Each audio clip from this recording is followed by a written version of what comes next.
It happened at around 2:30 a.m. It was a weird and mysterious experience. I heard this strange metallic sound, and I opened my eyes. My bed had a metal frame, and it was made of this aluminium piping, so I thought that it could have been that was making the noise.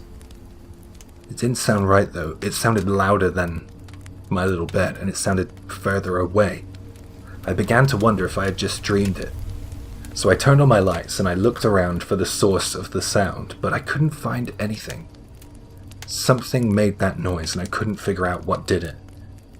I was too tired to get up and properly look around, so I just hit the lights and laid back down on my bed. I shut my eyes and I couldn't sleep. I was now wide awake. Then outside my apartment door, I heard some noise. I could tell that someone was near the elevator in the hallway. What's going on, I wondered. It was so late and it was really unusual. But let me just explain. I live on the 5th floor of an apartment block, and there is only one door besides mine that leads to a small company office, and there was never usually anyone in the building that late, so there was no reason for anyone to be on my floor that late at night if I hadn't invited them. There was someone out there for sure. I could hear them shuffling around. It was faint, but they were walking around. On the odd occasion, a drunk guy would get off the lift at the wrong floor and then they would stomp about or even talk to themselves and quickly get back in the lift. Whoever was out there was walking around very quietly, and it seemed deliberate. Something dawned on me when I realized this. Because I have the only apartment up on this floor and no neighbors, I felt safe enough to leave it unlocked. It's really stupid, I know. Moments after my realization, I heard the door to my apartment open. It opened very quickly and quietly, and a person walked in. I could see them, dimly lit by the light of the elevator emergency sign. It was a woman. It was so dark, and I couldn't see that well, but I saw enough to know that she was really thin and really tall. She looked like she had the traits to be a model in the dark. She had long hair, and I believe she was wearing black slacks and a white blouse. I could only see the contours of her face, but I could tell she was good looking. I had no idea who she was. At this point, things are flashing through my mind a mile a minute. Did she come to the wrong apartment by mistake? Is she about to rob the place? Is anyone else out there with her? Despite all these thoughts and the fact that a total stranger had just brazenly walked into my apartment as quietly as she could for some reason, I was not scared or angry. I was calm. Was this a ghost? Unlikely. Ghosts don't open doors in the movies, I guess. Then I thought, maybe it's a food delivery thing and they got the address mixed up, but why would they walk on in? Hello? The woman called out. Who are you? I replied as calmly as possible. I had a weapon by the side of my bed. I slowly moved my hand until I was touching it with my fingers. Since the room was pitch black, I was certain that the woman wouldn't see me do this. I made a mistake, she said, and I noticed by the tone she wasn't a native speaker. She slipped out of my apartment silently. The sound of the door closing was so quiet I barely heard it. That made me worry. This is what could happen if you forget to lock your doors. I don't know what she was looking for or what she would have done if I didn't ask her who she was, but there was something very sinister and cunning about the way that she was walking around outside and how deliberately quiet she had been in coming and going.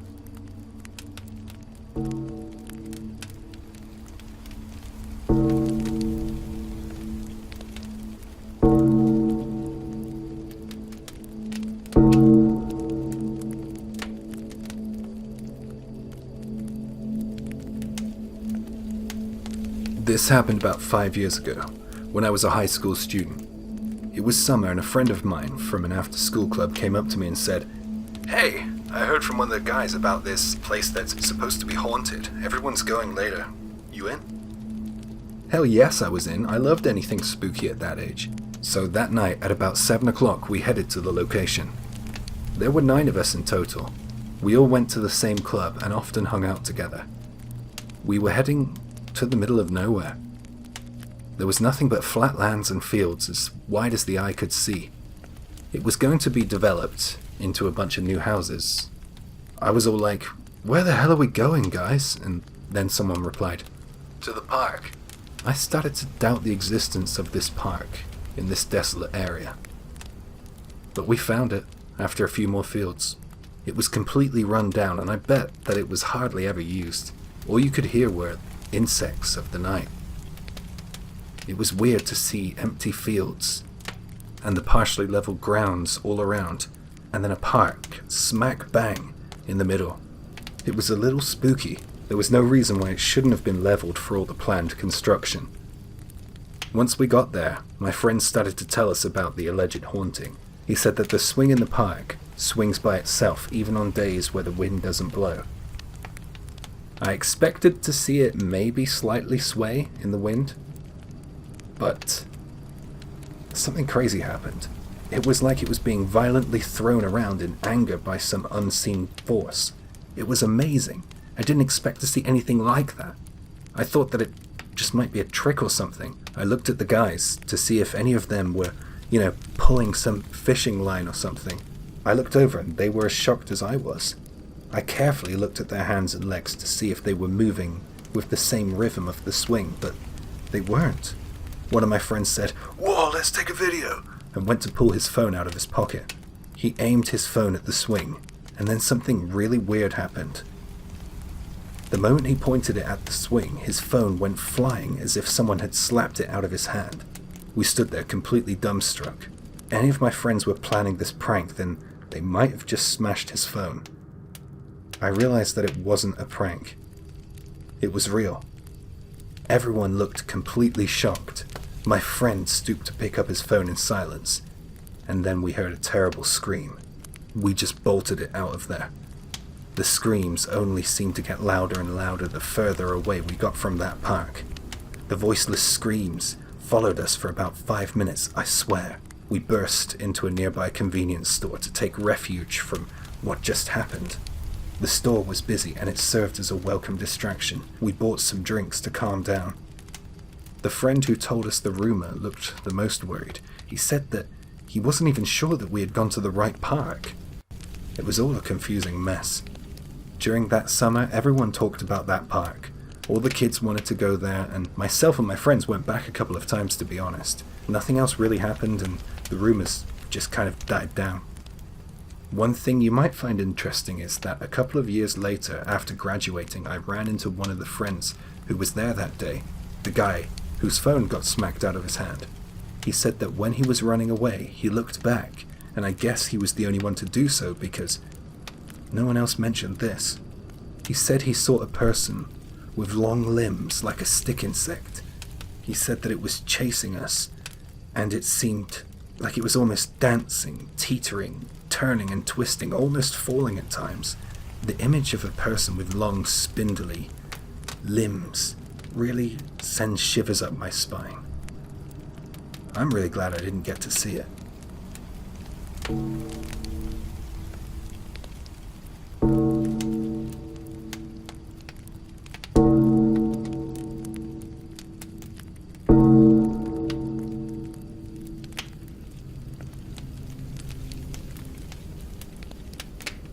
This takes place at the end of January, and I had just finished a sweep of the mountain and was on my way back down to close the main gate. A strong northerly wind blew the powdery snow down below to the left of the valley. It looked like a miniature snowstorm. It was interesting, so I stopped and watched it from my vantage point. I noticed something close to that snowstorm, the figure of a person. It was standing there, watching the snowstorm too. Since it was getting late and cold, I went down to speak with them. I drew closer to the figure, and as I did, I heard that whoever was out there was talking. It sounded like someone was having a conversation. The person's voice was only audible during the pauses of the wind's relentless howling. The figure was speaking to someone, I'm sure of it. The only issue was I couldn't see who it was speaking to. I wondered if someone was hurt or lost. I got a little concerned. As I got closer, I discovered that I recognized the person. The snow and lack of light had been obscuring my view. I knew that guy. He lived on my street. We used to be good friends at school. I called out to him, "Hey, what the hell are you doing out here?" When I called out to him, he slowly turned to face me. He had a very sober and stern look on his face. "Oh, hey, what are you talking about?" he replied to me. "What? Anyway, it looked like he was speaking to someone just then, by the way. I don't see anyone out here. Who are you speaking to?" "Oh, yeah, I was speaking to Stalker." "What?" I stood there stunned for a moment or two. I didn't expect him to say that. Stalker was his son. Sadly, his boy passed away. Childhood cancer. He died aged 7, just on the cusp of spring. The loss of his son hadn't taken a visible toll on him. In fact, that was the first time he mentioned his boy's name after the funeral. He didn't seem to have changed all that much after his son had passed, except he was very quiet to the point where he wouldn't say a thing. If we were ever at an event or a party, he would just sit somewhere off to the side and keep quiet with a sullen look on his face. That wasn't that different to how he was before his son passed. I never saw him grieve though. Even at Stalker's funeral, he kept silent. He was just watching his poor wife, bawling her eyes out. He looked up and appeared to glare at the attendees. He stared at us. He stared at us all, like we were his enemies. Seeing him like that, I guessed that he was struggling internally with his emotions, or at least he didn't want to show everyone how he was feeling. It could have been pride or shame. I'm guessing though, who am I to say how he was feeling? It just looked to me like he was suppressing it all, burying his pain, and it was 9 months after the funeral that I saw him out on my mountain range talking to the biting wind. "I was just out here for a walk. I really like it here. I heard a voice. I felt as if I was being called by someone. I turned to see who it was, and then I saw Stalker stood right there." I listened to the man. I didn't know what else I could do. The wind died down, and the whole mountain range fell eerily silent. It felt to me like time had stood still, like the mountains wanted to hear his story too. "Stalker, do you know what he said to me?" He said, "Don't be mean to Mum." I knew that my friend could be mean. My wife had overheard him scolding his son before he passed. He apparently kept telling the boy, "Don't cry, nothing gets solved by crying." That should give you an idea of the person he is. Everyone knows everything in small towns. Word travels fast. "I know I can be horrible sometimes. I don't mean to be. I guess I can't help it sometimes." It sounded like he was truly contemplating the advice his son had given him from beyond the grave. I looked away, and then back, and Stalker was gone. He tilted his head back and stared skyward. He kept on talking, unusually loud for him. "It really worried me, you know, to be pleaded with and to be preached to by my son. After I hadn't seen him in so long, I felt angry, and I felt pity. I feel a lot of things right now, and I also don't know how to feel." He kind of just trailed off, but continued to stare at the sky. Grief. What a terrible thing that is, eh? "You know me. I rarely cry, but look at me now. I wonder when these tears will stop flowing." Tears were cascading down his face, white puffs of exhalation plumed with every sob. The pain in that man's heart must have been unbearable. Before long, his cheeks were wet. Then the guy howled, literally from the pit of his stomach. It was as if it was all coming out of him. His tears were falling. I watched as they slipped silently down through the snow. And just off to the side, at the spot I saw the tears, I saw 2 indentations in the powdered snow. One set of footprints, which undoubtedly could only belong to a child. Before long, a sharp gust signaled the return of the wind, and it began to whip up again, and the footprints were buried under the freshly blown snow. They were gone. They were gone physically, but I don't think he would ever forget them. They must be burned into his memories. We both descended the mountain as the sun waned, and when we got to the bottom, I saw him in the fluorescent light of the street lamps. I saw that stony, sullen expression had begun to lift. I didn't see that expression again after that. I always think back to that experience when the first snow of winter begins to lift and the ice begins to thaw. Just like the ice in his heart, I guess.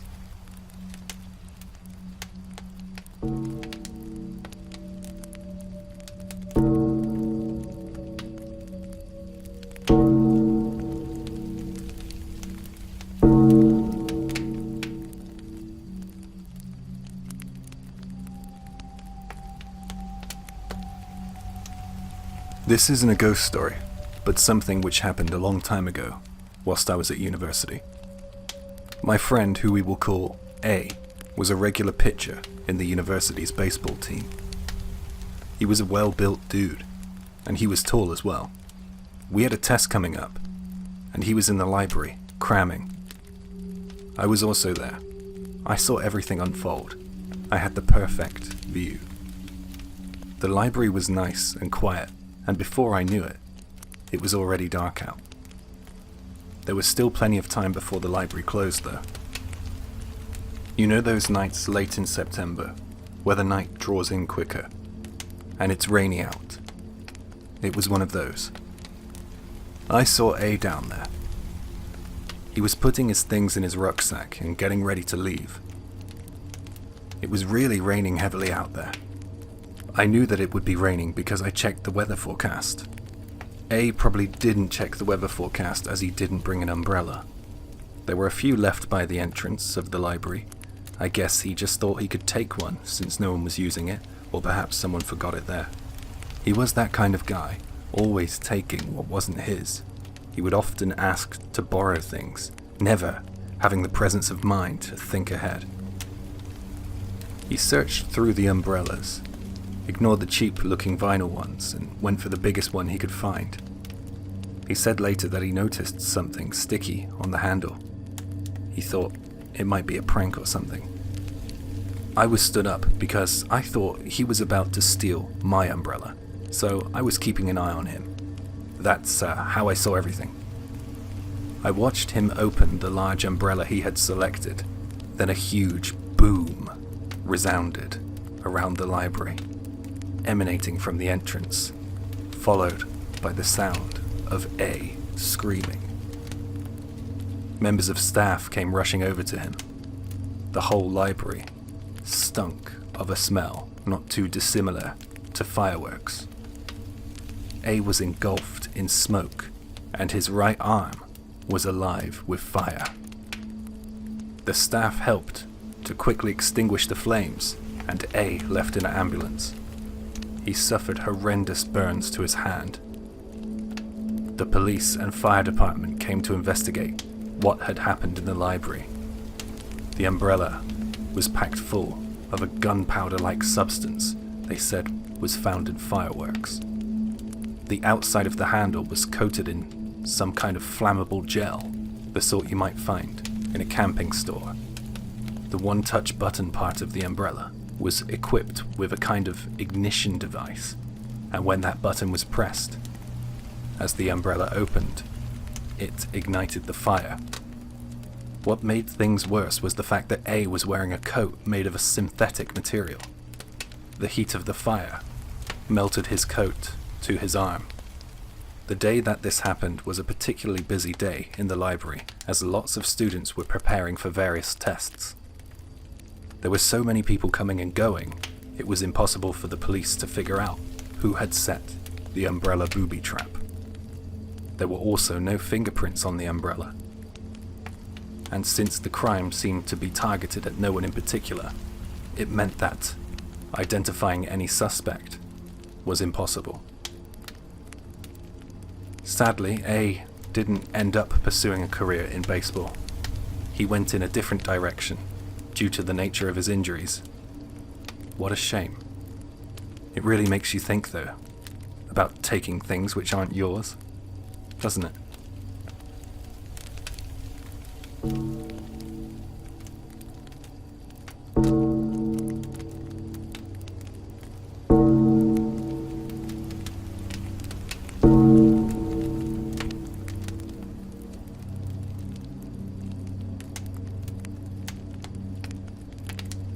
This happened one night a few years back. I was a student at the time. I was working at a convenience store trying to save some cash for university. I was living with my parents. I walked a couple miles back home from my part-time job at the convenience store. I would usually get picked up, but my parents were out on a date. The fog was thick that night, and there was no one on the streets. It was a perfect autumn night. I was wrong though. I noticed after about 10 minutes that someone was walking behind me. I didn't pay it much mind, but when this person was taking every turning that I was taking on my route home, I grew concerned. I looked over my shoulder while crossing the road to see that the owner of those footsteps behind me was a man. I turned into my street and up to my house, and I was grateful to hear him turn off in another direction. It was quite foggy that night. The streetlights were lit early, and since I had worked a long shift, I went over to the mailbox before going inside. I was expecting something. At that point in my life, I hadn't really had any paranormal experiences or been in the line of any inherent danger. That all changed that night though. While checking the mailbox, something appeared from the corner of my eye that made me turn to the right and face it. At first I thought that my eyes were playing tricks on me. Then I quickly realized that there was a figure at the other side of the street. I was fairly certain it was a man. Not the guy from before. I prayed. It was strange because he was just standing there completely still, and I guessed that he was staring right at me. My fight or flight reflex kicked in, and I quickly made my way to the front door, with the hairs on the back of my neck standing on end. I inherently knew that there was something off about this situation, and I needed to get out. I unlocked the door, turned to have a last look, and I nearly fainted. The man was now at the end of my driveway. I needed to get inside. I needed to get behind a locked door. Once inside, I looked through the window, and he was gone. I was trembling in fear. I couldn't see where this guy was, and I couldn't decide whether or not to go turn the lights on. But I just continued to periodically check the window. I almost jumped out of my skin when my neighbor's dog started barking loudly. I was really frightened. My blood froze in my veins as I heard footsteps. Hearing footsteps approaching my front door, I ran, covering my mouth to prevent myself from screaming, and I looked through the peephole. The outdoor sensor light wasn't on, but I could see well enough due to the street lights, and it was light outside due to the fog. Barely breathing, I stared through the peephole and gasped in fear when a dark shadow appeared. I was sure it was that man. He had his hood pulled over his head, and he was now inches away from the door. Instinctively, I flipped the light switch and went back to look through the peephole. It was gone again. I raced around the house, turning every light on, while trying to find my phone. I was in such a panic I had no idea where I put my handbag. I was shaking in terror as I crept into the kitchen and I grabbed a knife from the knife block. The dogs had stopped barking, and for a moment I thought that man had gone to silence them. I was too frightened to look out of the window now. But then I heard my neighbor's voice yelling. I was saved. I won't repeat the language he used, but he made sure that creep was off of our property. He came over, and when I was certain that man was gone, I opened the door. We spoke for a while, and he calmed me down. I even asked him to check all the rooms in the house. I was a bit embarrassed, but I cannot tell you how shook up I was. It seemed like hours had passed before my parents got home. I explained it all to them, and they told me I needed to make a statement to the police in the morning. After one more check on all the windows, I went to bed. Early the next morning, at around 2 a.m., something woke me up and I sat bolt upright, straining my ears. The silence was deafening. I could hear my beating heart in my ears. It was aching with anxiety. I felt for sure that that man was back. I checked the windows. Nothing. I stayed up until the dawn. I never saw him again, and I don't really want to either. The whole experience terrified me. I always make sure the doors are locked no matter where I go, and ever since then, I've been afraid of the fog too.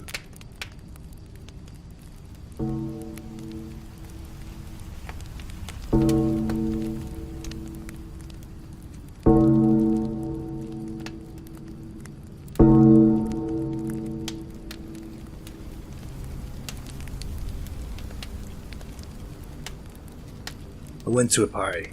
It was a mixer. I was a single guy and I had hopes of meeting a woman, but I struck out and went home alone. I had a few drinks, but I was nowhere near drunk. Bit of a bad night, but oh well. I had missed the last train of the night. I needed to get back to the other side of Osaka. I had work early in the morning. I was really disappointed that I missed my train. I didn't see a single taxi on the street. I started walking in the general direction of my side of town. I had been walking for some time, occasionally turning towards the oncoming traffic with my thumb out just to see if anyone would give me a ride, but I was getting nowhere. It was really dark, and the longer I walked, the fewer cars passed me by. I was getting pretty worried. I kept glancing over my shoulder to see if anyone was following me, but thankfully, I was alone. I'd given up with the hitchhiking idea at this point. The dark grey van was rumbling along the road behind me. It passed me, and then slowed down to a stop. I saw the silhouette of the driver, and the passenger side window glide down. I stopped walking, and I just stood there behind the van. I could see the driver leaning towards the passenger window. I think they were saying something, but I couldn't hear it over the hum of the engine. "Over here," I heard her say. I shook my head to indicate that I hadn't heard what she was saying. "Know where street is?" She was asking for directions, but I still hadn't heard her. Something about this was off. It was really late at this point too. I leaned a little closer to the window. She had long dark hair and a very pale complexion. She was wearing a white blouse. She was a beauty. "Sorry, I couldn't hear you. Where are you trying to go?" I asked. She smiled and said, "Why don't you climb in?" Whoa! I didn't know what to say. I was flattered. I struck out earlier, but maybe my luck with the ladies was about to turn. I needed to be cautious, though. "I thought you just wanted directions," I asked. "Just get in. I want to talk to you a bit. Let me ask you something." "Well, I can hear you from here," I said, keeping my guard up. "Don't be like that. I just want to talk to you," she said. "About what?" I asked. She started to unfasten the top button of her blouse. "Get in and find out," she said as she unfastened another. "Aw, please," she whined. "What are you scared of?" she cooed as she unfastened more and more buttons. "I don't think so," I said. "Aren't you lonely? Out here walking by yourself? Don't you need a ride home?" "No, I gotta go," I said firmly. She kept going, revealing more and more to me. "Will you get in now?" "No thanks," I mumbled. My willpower was crumbling at this offer of a ride, and most likely more. Just barely audible, I heard a noise over the sound of the engine, and I'm sure hearing this saved my life that night. I heard some laughter somewhere behind her in the van. I knew it definitely wasn't her laugh, because it sounded deeper. It sounded like there was men back there. I ran as fast and as far as I could, through as many back alleys as I could find. I got to the train station and called a taxi from a phone booth. Be careful out there, guys.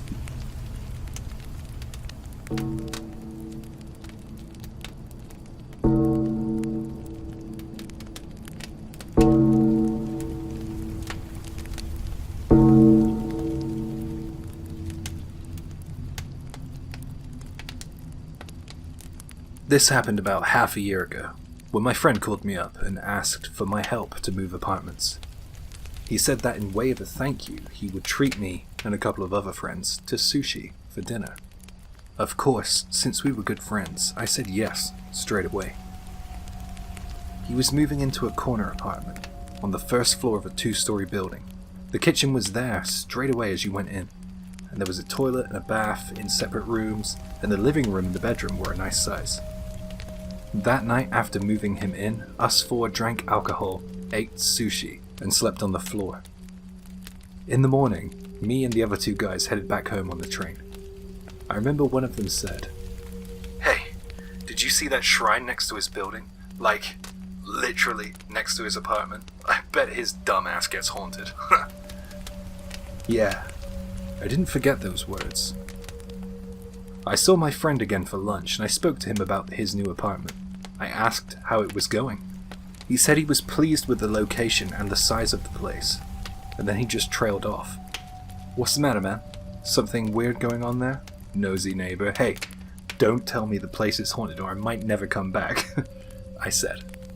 "Well, yeah, something strange is actually happening. I keep finding long strands of hair all over the place." "It's probably from all the babes you're bringing over, right?" I joked. "Yeah, I wish. No, it's probably from outside. You got it on your clothes or something." Hair is a weird thing. You never really notice when strands of it are in your house and they're not your own. Think about your own home right now. I bet there's some strands of hair in there that aren't yours. So I told him not to worry about it. So a few weeks go by without issue, and then one day we all notice that there seems to be something up with our friend. It's like he was overly tired all the time. We asked him what was going on, because it seemed kinda serious. He said he would talk about it off campus. We were at university, by the way. So that night, me and the 2 guys who helped him move in met up with him at a bar so he could tell us what was going on. We were all drinking again, and when the mood was right, one of us asked, "What's happening, man?" "Guys, I don't know if you'll believe it. I can hardly believe it myself. You know I told you about the hair before, right? Finding these long strands of hair that didn't belong to me. Well, it got worse. You told me that the hair was probably coming from outside, right? Well, if that's the case, then the hair might be different sometimes, right? Different lengths? Well, the hair in my apartment is always the same length. At first, I would find them on the floor by the door. You know, usual places that one would find hair. But lately, this hair has been turning up in different areas, like everywhere. It's in the bedroom, it's in the sink, it's even in my cups. I'm worried, guys. I don't like being alone in my apartment anymore. I don't know what's happening. It's not my hair." I guess that me and my friends were kind of doubtful at first. Surely, if you look for similarities and, try and join up dots that aren't there, then you'll come to a conclusion like this, I said. "Nah, man. Nah, that's not it. Seriously, there's something strange going on." He said it with such a serious look on his face. I had to take him seriously. Then one of my friends suggested that we all head over to his apartment to check it out. To my surprise, he replied, "Yeah, let's go. You'll quickly see what I mean." When we arrived at his apartment, we were lost for words. There was hair everywhere. In the sink, in the bath, in the toilet, in his room, all over the place. This was weird. Someone suggested that we should take a closer look at the hair to see if it was all the same length and the same color. I was freaked out yet excited. So there we all were, scrabbling around his new apartment, plucking up bunches of this phantom hair. We must have looked pretty odd. We picked up every strand of hair we could find, and we put them on some sheets of white paper on his table. We could quickly eliminate some of the strands of hair, as they looked short enough to belong to him. The rest, though, weren't his at all. When we put all those strands of hair together, it was as if a chill passed through the apartment. One of my friends said, "It's all the same. It must have come from one person." We were all silent in agreement. I've never seen a ghost and I've never had any kind of paranormal experience, so my mind didn't go in that direction at first. I saw how much this had affected my friend. He was practically trembling at the sight of all that long hair before him. Then he asked, "What should I do?" "Well, I don't think you're haunted, man. I mean, does that make you feel any better? Hair is physical, and it must have come from someplace. There has to be some sort of logical explanation for this," my friend said. Oddly, that seemed to calm our buddy down. I guessed he was more worried about spirits than people. It was pretty late, and we all had class the next day, so we were about to call it a night. One of my friends needed to use his bathroom before heading out, so he went in, and as soon as he entered, he came rushing out. His face was a ghastly shade of white. He didn't say a word, he just pointed. There, on the floor, were thick bunches of black, tangled hair. We hid out at an all-night restaurant. None of us wanted to be anywhere near that apartment. I will never forget the chills which raced up my spine when I saw that hair on the floor. Once we calmed down a little, we tried to make sense of what we had seen. There was no way 4 people looking for hair would have missed such big bunches of it on a white bathroom floor. No one else had entered the apartment but us, so there went the theory of it being brought in from outside somehow. There was seemingly no explanation. The 3 of us, who didn't live in that apartment, were full of fear and excitement. We stayed in that all-night restaurant until the sun came up. No one wanted to force our friend to go back to that place alone. In the end, he stayed with one of the guys, and we agreed once we were all well rested, we would go back and check over his apartment. I woke up later that evening and read a text from one of the guys. We were all going to meet up at that same restaurant at 7 p.m. to figure out our next steps. Once everyone was there, we decided to go check over his apartment. When we got there, the lights were still on, just how we left them. He unlocked his door, and we were in. We were petrified as we crossed the threshold. There were a few rogue strands of hair by the door, but not a great amount. We pushed forward in silence. Hair was everywhere. We saw hair in the bathroom, in the same position it was the other night, plus much more, strewn all over the apartment, in the kitchen, hallway, and living room. No one should have been able to get into his apartment, since that night we were all there. Inwardly, I was asking myself if I was dreaming as we paced around. It didn't feel real, like I wasn't part of reality for a moment. We checked everywhere, and as we looked around, we saw those ownerless strands of dark, wiry hair.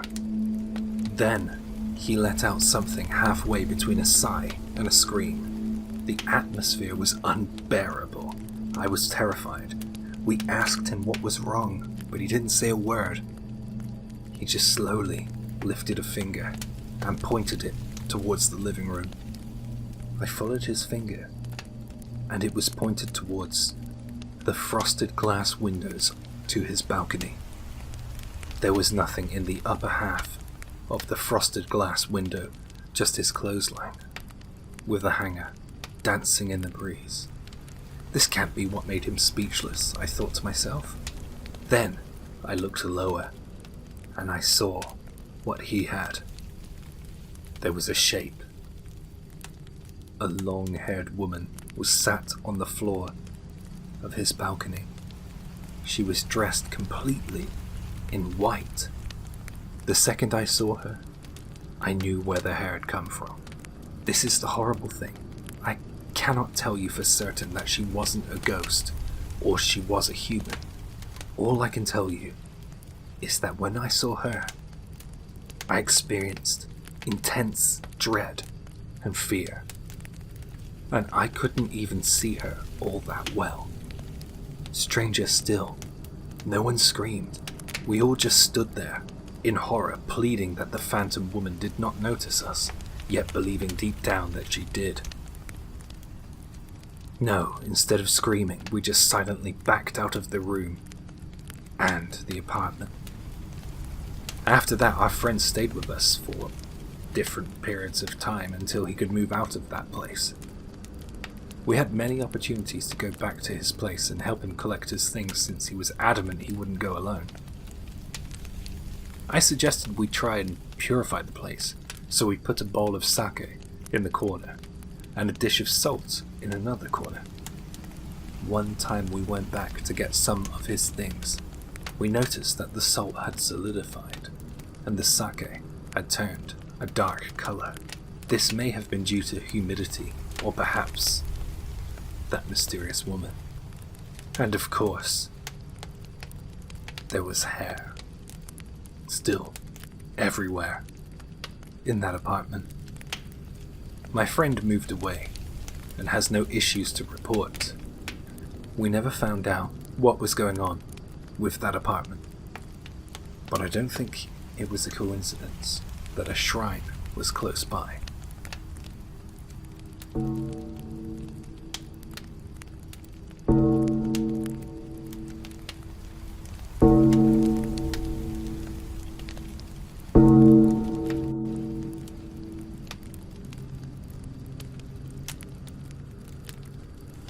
When I was at school, there was this old guy we called Mr. Hyokori. Not too far from our school, on the way home, there was this vacant lot, and us elementary school students would go there and play after school. The entrance to the vacant lot faced the road, but other than that, it was surrounded by apartment blocks and houses. There were fences around our little playground, aka the vacant lot. And in one of the homes lived Mr. Hyokori, one that faced our playground. Back then, we would play baseball or tag there. It was great. This old guy, Mr. Hyokori, would pop his head up and watch us, hence earning him the name Hyokori-san. Hyokori in Japanese means to pop up from a hiding place, or to peek, or peep at someone. Sometimes without anyone noticing him pop up, someone would spot him and quietly spread the word that he was watching. That's why he's called Hyokori-san, or Mr. Popup in English. I mean, we never called him that to his face or teased him or anything, and he didn't do anything to us either. We all thought that he just enjoyed watching us play baseball.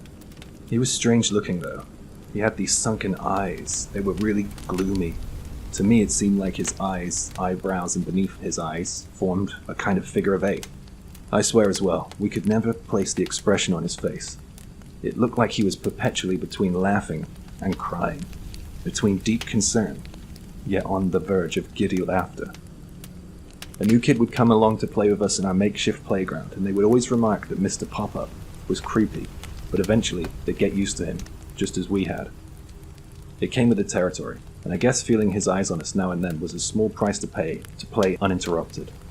When the sun began to set, we would all head home. He'd be gone by then too. I know it's really weird that we were so okay with it, and that Mr. Popup was kind of part of our lives. I went into the next grade at school, and we eventually grew out of playing tag and baseball in that vacant lot. But when I was in the second year of high school, I passed by that lot again for the first time in a few years. It looked a lot smaller than I remembered. I guess it's because I'm a lot bigger now. Memories of fun summer days of baseball with old friends came flooding back to me. I felt a bit nostalgic, and a bit sad I guess as well. Better days. I completely forgot about Mr. Popup. I was staring at the fences, which were now covered in moss, and I can't describe it, but I felt very odd. Like a kind of anxiety fell over me. What was this? I wondered. I felt like something was out of place, something was bugging me. I couldn't put my finger on it. Then, I realized, that's what it is. The wall. It must be about 2 meters tall. I guess I never noticed as a child, since everything seemed big at that age. If you're going to peep over this wall, you need to be 2 meters tall at least, or be on some sort of platform. And then I remembered Mr. Popup, and I shuddered. The next day at high school, I told some of my friends that I used to kick about with on that vacant lot what I had discovered, and we began to talk about Mr. Popup again. The wall was too high to see over. I was curious though. I wanted to see what kind of life he was living back there, as if it was a dare. I didn't want to go by myself though, so I dared 3 friends of mine to come with me to check out Mr. Popup's house. Before heading over, we confirmed with some of the younger students that Mr. Popup was still active and watching. Some kids who play soccer in the empty lot now said they saw him often. So a couple of nights later, we went to his house. The moment we got there, I wanted to go home immediately. I had this terrible feeling that something bad was going to happen. I didn't want to look like a wuss, so I kept my mouth shut. His house was about 50 years old, one of the classic-looking Japanese ones. The garden was full of overgrown weeds. It looked abandoned. So the 4 of us crept into the garden, and I was furred from the front. The guy in front suddenly stopped. The second in line asked, "What's the matter?" No reply.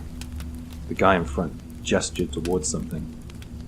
I looked in that direction, and I saw what had made him silent. We saw Mr. Popup. He was there, in his garden. We could see him from behind. He was floating. I couldn't believe my eyes. Couldn't see his feet, but what he was wearing was tattered and reddish. One of my friends screamed. It felt like he would never stop screaming. Mr. Popup turned his head towards us. His eyes crossed over us and locked with mine. His eyes danced like fire. He glared at us.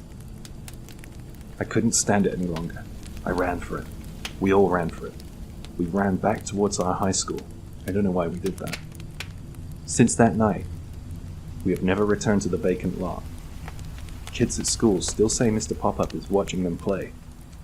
There are some theories at school about what he is. Some say he's a ghost. Others say he's an alien. But, of course, there are plenty who say our eyes were just playing tricks on us, and we were making it up.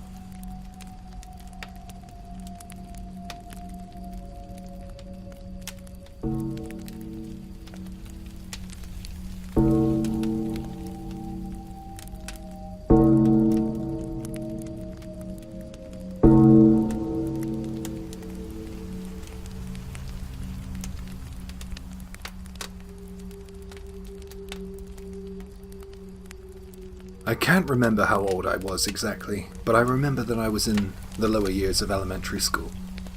On that day I was playing with some friends on a baseball field, close to my school. All the neighborhood kids used to play there. The area was really big, or maybe it seemed bigger back then.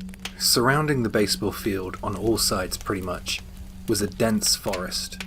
The forest always seemed gloomy, even during the day. When the day faded to the afternoon, I felt something strange. You know that feeling where you just know someone is looking at you? That's what I felt. I looked around and my eyes landed on something in the forest line. There was someone looking our way. There was a young girl, about our age, although I could only make out about half of her face. The rest of it was hidden by the shadow of the tree she was stood behind. She was kind of peeking out, behind it, and watching us.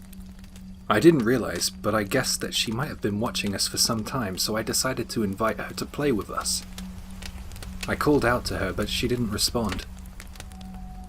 I just guessed that she was shy. So I spoke with my friends, and we all stopped our game and headed towards the tree line. As we drew closer, I called out, "Come and play with us!" She was still looking at me, but then she stepped back further into the tree line, and I could no longer see her. Someone called out, "Hey!" But once again she didn't reply. One of my friends ran over and looked behind the tree and its surroundings, and then looked at me with a puzzled look. She had seemingly vanished. We looked all around. Then someone said they saw her. We all rushed to where he was pointing, and there she was, hiding behind another tree, peeking out at us again. It was as if she had teleported. I thought that it might be a game at first. My friends and I called out to her and ran in that direction again, but we lost her. We couldn't understand it. It was as if it was a trick of the light. We could never find her. We didn't really like what was happening. We stood there, looking at one another, realizing that it was not a game as the sunlight waned. Then we decided to leave before it got too dark. While we were walking home, we spoke about what we had seen and we were getting pretty creeped out. Then one of my friends shouted and we all spun our heads. Our friend was pointing at something and we all looked behind us in that direction. We all looked behind, and I'm sure that we all saw the same thing. The half-shattered face of a girl our age peeking out from behind a phone booth. We were all freaked out and we just ran for it. It was a really creepy experience for which I have no explanation. I remember hiding out at home with my back against the wall, staring at the ground, praying that I wouldn't see that girl's face crane around any corner. Maybe she just wanted to play. Who knows? But why could I only ever see half of her face? I'll always wonder.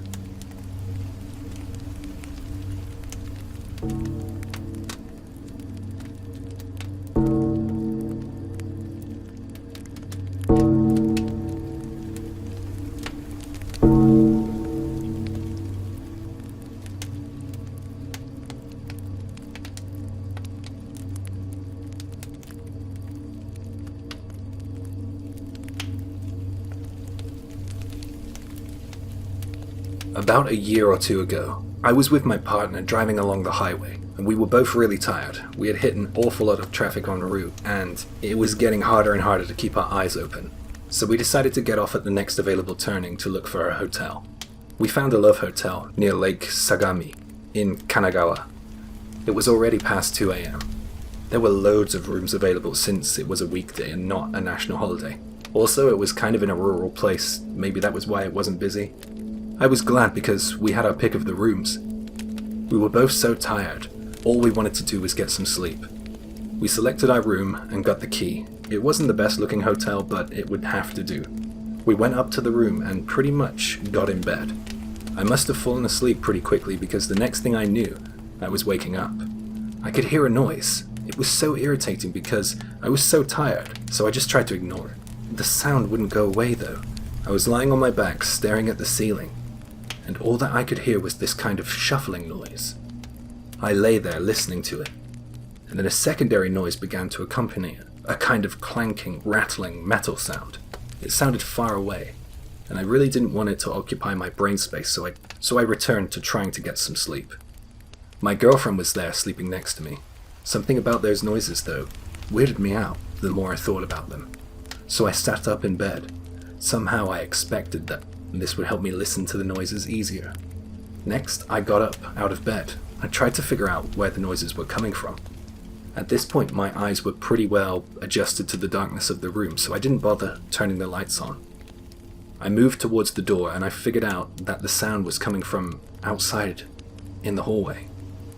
I pressed my ear against the door and I heard the clanking and shuffling sounds more clearly. It would always be shuffling followed by clanking. I understood what these sounds were now.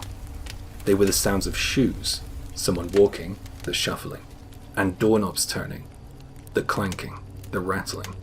A bolt of ice shot up my spine when I figured out that whoever was shuffling along the hallway and trying the doorknobs was working their way up the hall and getting closer. I whispered to my girlfriend, "Hey, wake up!" She stirred from her slumber and said, "What?" in an irritated voice. I whispered that I was going to call the front desk. I tried to tell her everything I could about what was happening. Of course, we were in room 810, which meant that we were the furthest most room from the elevator, the last room, at the end of the hall. We were essentially bottlenecked in a dead end. The noise I had heard was now getting louder. It was getting closer to our room. It was a really weird situation to be in. We were freaking out. I was scrabbling along in the dark to find the phone, and as soon as I laid hands on it, I handed it to my partner and asked her to dial the front desk. Hey, sorry, we're hearing this really weird noise getting closer to our room. I'm pretty sure someone's out there just trying the door handles of each room. I don't know what to do, I heard her say. I stood tightly against the door, whispering to her that we couldn't afford to let anyone know we were in the room. Now, there was a lock our side. It was an old-fashioned key lock. I whispered to my girlfriend to pass me the key. And this was before card keys were the norm in hotels. And this hotel was kind of an old one anyway. Oddly, there was no chain on the door either. Since the hotel wasn't full, we must have forgotten to lock the goddamn door. I could hear the stranger getting closer to our room. Noises were coming up the hallway. While we were scrabbling around in the dark searching for the key, we heard the shuffling sound stop at our door.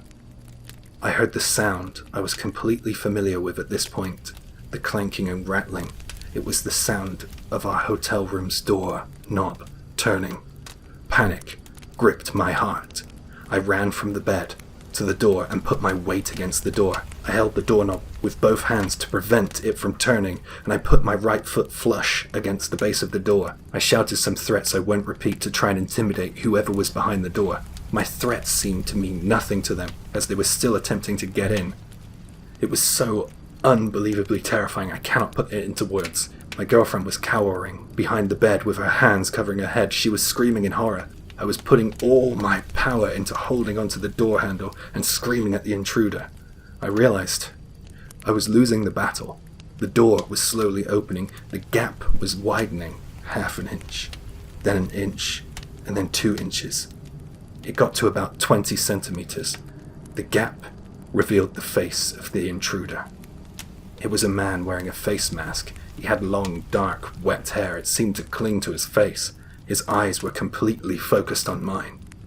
I don't remember much else about him, except that he was dressed in black. He tried to jab his grasping hand towards me. I then briefly took my weight off the door, and finally when the gloved hand attached to this thick arm retracted, I shoved my full body weight against the door. It finally shut, and, in the melee, my girlfriend had found the key. She threw it over, I locked it, and then I heard the sound of shuffling off down the hallway. I immediately called the front desk to complain and to try and get some explanation of what just happened. They answered the phone instantly. It was a guy. Someone just tried to break into my room. Perhaps it was another guest who got the wrong room number, sir. That annoyed me. I couldn't speak to this guy if that was his stance, so I just hung up. I made sure that key was still in that lock and that door was locked. I grabbed a beer and tried to calm myself and my girlfriend down. We were both lost for words. After about half an hour, I got a call from the front desk. Hello, sir. We've had a noise complaint coming from your room this evening. Please, could I ask you to keep the noise down? Other guests are trying to sleep. That's impossible. We haven't been making any noise apart from fending off the intruder. Thanks for your concern, by the way. You are wrong. No noise. I was about to slam the phone down on him when he said, Sir, it's against hotel policy to have more than 2 guests inside the room. Please could you ask the other guests to leave? I told him it was just me and my partner in the room and not to bother us again. This guy was useless. As I lay there, in the dark, completely sleepless, a thought came to me. What if the intruder had put in a phony noise complaint to see if I had a woman in there with me, or to see if I was still awake? That thought kept me awake that night. I waited for the sun to come up, woke up my partner, we raced out of that hotel, and we never looked back.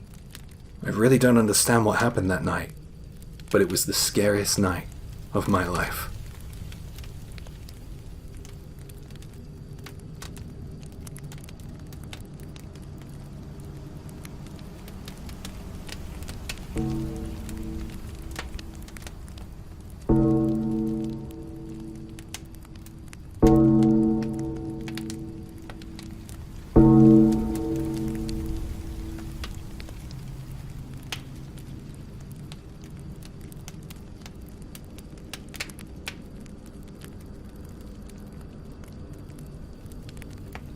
This is a memory from my youth that came back to me recently. It's a strange one because for me, until very recently, it wasn't a horrific memory. I didn't understand at the time, but now I think I do, and it doesn't sit well with me. You'll see why. When I was in elementary school, I used to walk to and from school along this rural countryside road. There were rice fields either side of the road, and it would get dark and cold in the winter. Along this road was an abandoned factory, a factory that produced mannequins. And at the end of the road was a sweet shop. There were a few houses scattered around the vicinity of the rice fields too. That factory had been abandoned for years, and I don't ever remember seeing people working there. The factory was closed off to the public, but you could see in there from a certain corner as you walked past it. Through the wire mesh you could see dismembered mannequins all in a pile. It was interesting, yet quite eerie. There was guttering surrounding the factory, and there must have been some blockage or something because it smelled really, really bad. There was sludge dripping down the sides of the building, and I think that some people were fly tipping there. You know, just dumping their garbage there. One day, for some reason, I decided to take a detour from my usual route. I walked to the back of the factory. I guess I was feeling curious that day. Round the back smelled even worse. It was horrible. But then I found a female mannequin, half in a pile of trash and half exposed. The mannequin looked in real good condition. Its skin was white, like a crane. I thought that I would get a good scare or a laugh out of my friends if I pulled the mannequin out of there and brought it to one of our hangouts, but I had to give up because A, it was heavier than I thought, and B, the stench was incredibly overpowering in there. I didn't want to tell my friends about the mannequin in case one of them got the same idea as me. I kept it a secret. For a while back then, I would go and look at the mannequin after school and make sure it was still there. Sadly, day after day her appearance went downhill. Her white skin became dull and dirty. It decayed and looked rotten after time. Its appearance and colour changed, and eventually its hair fell out. I even saw bite marks on the thing. It was like it had been gnawed by a mouse or some insect. It got kinda hard to look at, so I stopped going to the factory so regularly after a while. The last time I saw it, it was almost fully submerged in the sludge that surrounded it. It looked bloated in areas, like it had absorbed the gross water around it. I hated it. I can't remember how much time passed, but I went back there after a while to go see the mannequin again. I don't know why I did it. I went around the back of the factory just like always, but she wasn't there anymore. Shortly after that, I graduated from elementary school, and when I started at high school, I took a different route to my new school. Fast forward to the third year of senior high school during the summer holidays, and I remembered the factory. I took my bike out and I wanted to ride out there. When I arrived, I realized that the whole area had changed. The rice fields were all gone, and there were rows of houses in their place. The factory was now a car park. I remembered the mannequin, and I felt something deep reawaken inside of me, emotionally. Then suddenly, a chilling, frightening realization crept up on me. Do plastic mannequins decay and rot that quickly? I heard my internal voice ask. What I had seen at a young age was nothing short of the grotesque. I knew right then and there that it was no mannequin, and I couldn't shake off that thought. Mannequins don't decompose, so it must have been something that looked like a mannequin, and I think that all those years ago, I had been looking at a human. I don't know the truth. Even though the factory is long gone, the smell and the memories remain. What once was a fond childhood memory of my first independent steps and taste of adventure has now been tainted, and has now become something abominable. I never told any of my friends or family about that experience.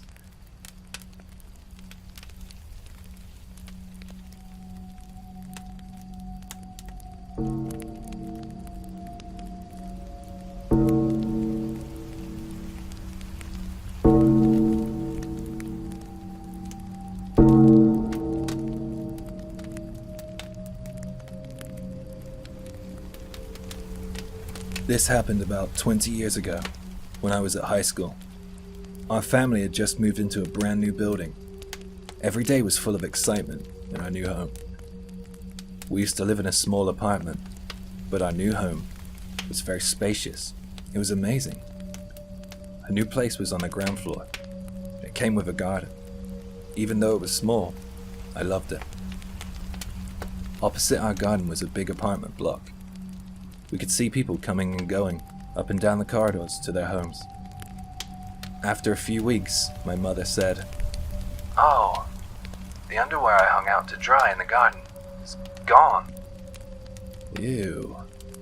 Did we have an underwear thief?" Because we live on the ground floor, I thought that there's no way someone could have jumped over the wall into our garden. It was too high. I thought that maybe they could have used a stick or a long pole with a hook or something to steal our underwear. I didn't want to think about it much. One day, when I went into the garden, there was a man on the 4th or 5th floor of the building opposite. He was stood completely still and blankly staring at me. He looked to be in his 20s. He was wearing a sweatshirt, tracky bottoms, very casual looking guy. He began walking down the corridor towards the stairs, very slowly. He kept staring at me. I was freaked out by his stare. A chill went up my spine. I couldn't bear it anymore. I went back into the house and hid in my bedroom. His stare felt perverse. After this incident, we stopped drying our laundry in the garden. Sometime later, I noticed something. Something dropped into our garden. I looked closer. It was a set of tweezers. But they weren't the everyday use kind of tweezers. They looked like they were from a hospital or something. The kind used in operations. They had grips on their handles, and they were really long. Of course, they didn't belong to anyone in my family. No one knew who they belonged to, or where they came from. At this point, we noticed 3 weird things had happened. The underwear going missing, the stranger staring at me, and now a huge pair of tweezers. It felt like someone was targeting our family, but for what purpose? Several days after I found the tweezers, the doorbell rang. My mother went to answer it. I was at school at the time. A man was stood at the front door. My mother asked him what he wanted. He replied, I dropped my tweezers in your garden a few days ago, so I want to go get them." Any way you think about it, unless he threw them in our garden, there's no way he could have dropped them there. Knowing this, my mother asked him how he dropped them into our garden. He replied, "I live in the opposite apartment block. I was jumping in the corridor and they fell out of my pocket." When I heard about this exchange later, I got goosebumps. He jumped and they magically fell 10 meters across the way into our garden? All of his behavior sounded odd. Jumping up and down in a corridor of an apartment block was weird. Walking around carrying a huge pair of tweezers was weird. Waiting a few days and coming back to get them from our garden, that's just scary. I got frightened. I imagined coming home from school and seeing him in the garden with those tweezers. Terrifying. My mother told him we didn't find any tweezers in our garden. They weren't there, and she sent him on his way. She told me that she was being vigilant at this time. She didn't open the door fully and kept the chain on. She didn't want to look him in the eye either. She said that his voice sounded young, and she wouldn't be surprised if it was the strange guy who stared at me in the garden. A few weeks passed after he came to our door, and no more suspicious incidents occurred. I heard from a classmate who lives in the building opposite that a man who lives there had been arrested for stealing underwear. I have no idea if it was Mr. Tweezers or not. Even though he caused me no direct harm, the idea that he had been watching me was chilling. So I stopped going out into the garden.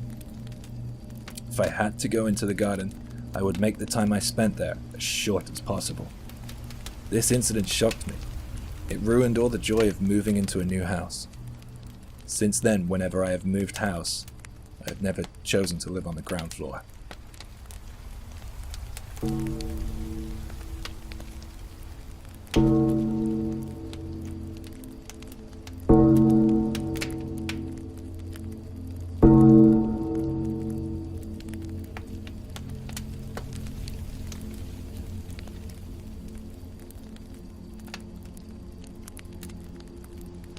This happened when I was left home alone as a youngster one night. It was horrifying. I think the reason I was left home alone was probably due to my parents both working late one night simultaneously.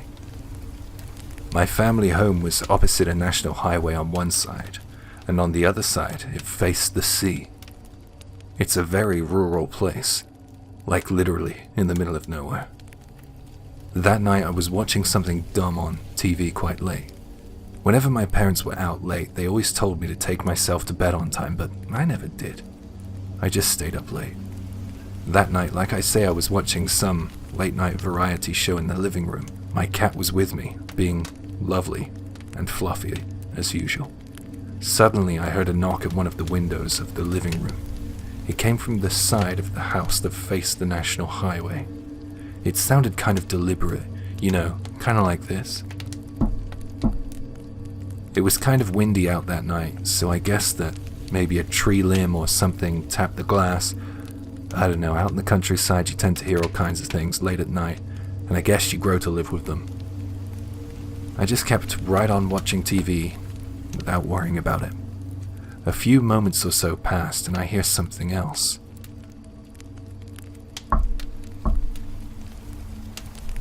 This time it sounded as if the knocking came from another window in the room next to the lounge. I started to feel a little spooked. The first few pangs of fear, but I let it go. I just kept watching TV. I knew that no one but me was in the house or around the house. Then I heard another series of knocks. This time they came from the front door. At this point, young though I was, I couldn't help but notice a pattern. A few windows had been knocked. It wasn't as if I was hearing the knocking from one continuous location. Something was wrong. I sat frozen to the sofa considering whether to turn the volume up or down. One part of me wanted so much to ignore the knocking sounds, but the other part of me screamed at me to listen, to turn off the TV and react. I turned down the volume, but not fully off. I didn't want to be plunged into silence. I wanted the safety of the voices on TV. The knocking continued. This time it sounded as if it came from the back door, and then the kitchen window. At that point, I realized that the knocks were sort of circling me, going around the house. These knocks were so light that each time I heard them, I doubted myself but couldn't convince myself. The knocks then reached the sea-facing window of the lounge, and I guessed, if there was any method to the madness, that the knocks would likely stop after one full round of the house. However, I found that I was quickly proven wrong. I heard much louder and much more deliberate sounding knocks at the lounge window facing the highway. After a minute maybe, the same knocking sound at the same volume came from the window next to the lounge. I thought to myself instantly, it's a lap. Someone's doing a lap around our house, and their knocks get louder once they return to the place they started. Yeah, at this point, I wasn't convinced it was the wind anymore. I decided to anticipate the next knock and head to the front door. Our front door has a frosted glass panel so you can see in or out clearly.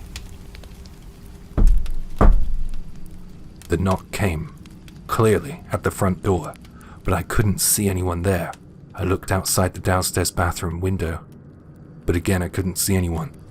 I heard a knock coming from the room next to the kitchen, and I knew that the knocks were once again moving. I was getting so scared now, I rushed back into the lounge. In the lounge I saw that my cat was looking agitated. I sat there wide-eyed, listening to the sound of the knocks, slowly moving around the house. I was just frozen in place. I didn't know what to do. I felt as if it was probably a bad idea to stay in the living room. I picked up my cat and I planned to escape upstairs. There was one problem though. The stairs were in view of the front door and one of the windows, so I needed to wait until the knocks were at the back door before I could run upstairs. As soon as I heard those knocks at the back door, I raced upstairs. I didn't even turn my bedroom light on. I just held my cat tightly to my chest and strained my ears to listen for any noises. The knocking came again. It had completed its second round of the house, and now was beginning its third. I decided to use the darkness of my bedroom as a vantage point. I looked out of the second floor window. My bedroom was directly above the lounge, so if someone was down there, I should have been able to see them. But once again, I couldn't. I heard knocking, but no one's there. I was on the verge of panic. The cat starts growling and hissing. I don't know if there was an extremely stealthy person out there, or if I was dealing with something paranormal. I had the gut feeling that it was human though. The knocking was really, really loud now. It was terrifying. I didn't know what I could do. The house phone was downstairs and I was way too freaked out to go back down there. Then something happened. Gradually the knocks grew quieter and softer until they were barely audible. The cat began to calm down a little too. When my cat lay on my bed and closed her eyes, I knew that she didn't feel threatened anymore. I felt as if everything was alright. I decided to go and get ready for bed. I had learned my lesson about staying up too late. I was just about to leave my room and go and brush my teeth when I heard something. The knocking was back, and it was louder than ever. It sounded as if every window in our house was being knocked at once, and the cat went mental. Full on arched her back and her fur was standing on end. I had no idea what to do. I just crawled into bed and covered myself with my bedding like a coward. I was crying. I didn't know why someone was messing with our house like that. The banging was so loud, it felt like the walls were shaking. I was mumbling out loud something like, "Please leave us alone, I can't take it anymore." I don't know how long I was like that in bed, but before I knew it, the knocking sound had quieted down again, and the front door was opening. I was terrified. Whoever was out there had managed to get in. But then, just as quickly as fear had overwhelmed me, relief did. I heard the voices of my parents coming from the foot of the stairs. That kind of phenomena has never happened again at my family home. I have no clue if someone was messing with our home, to intimidate us, or maybe it was some of my school friends pranking me. They never owned up to it, if it was them though. Sometimes I wonder if it was something supernatural. I have heard rumors about those lost at sea, returning, and knocking on doors. Hi, Jay here. Actually, I cover that last point in more depth in another video. I will put a link to that one in the bio. It was in the Sea Story collection if you've heard that one before.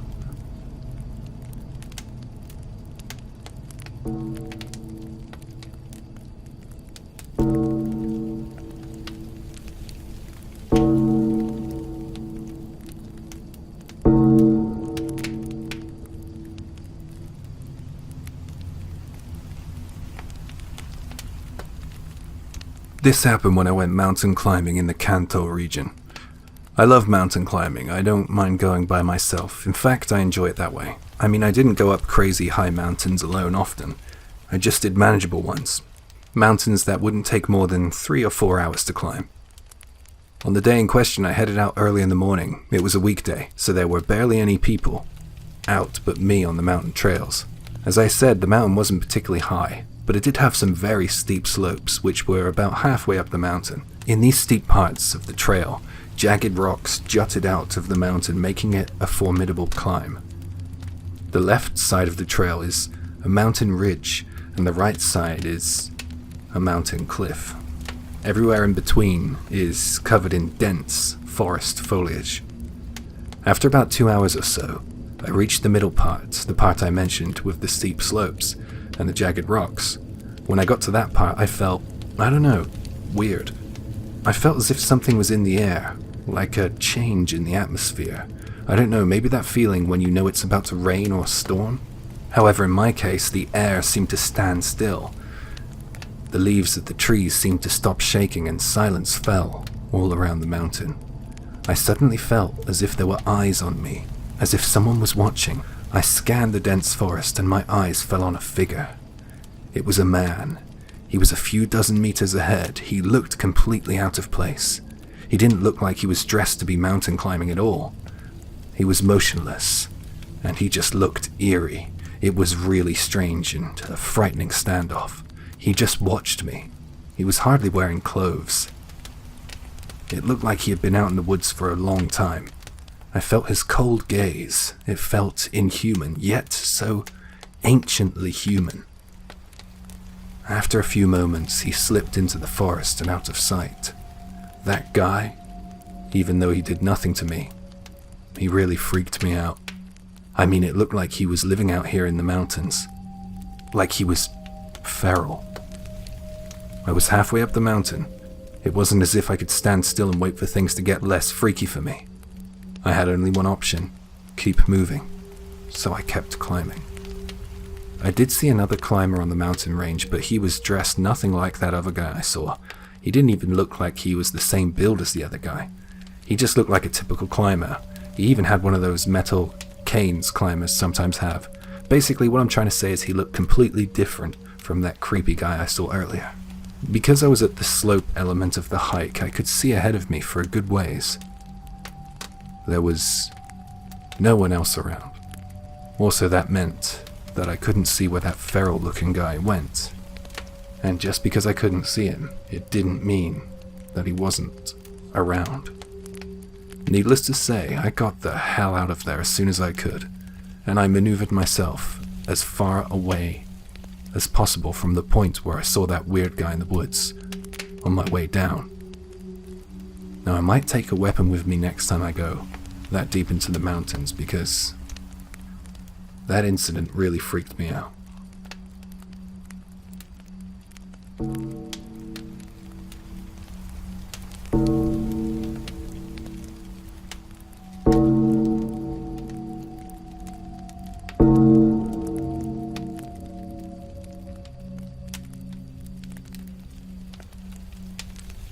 When I was in high school, creepy and strange rumors circulated around our school. I'm sure it was the same at your school. Well, anyways, our rumor went like this. Our school was haunted by the spirit of a student who took her own life inside the school grounds. Everyone dismissed this as nothing but a fabrication, a lie, a rumor. We just thought that some overactive mind had conjured up something from a manga or anime they liked and projected it. Our town was so docile and peaceful, so no one believed that anything like that could ever happen at our school.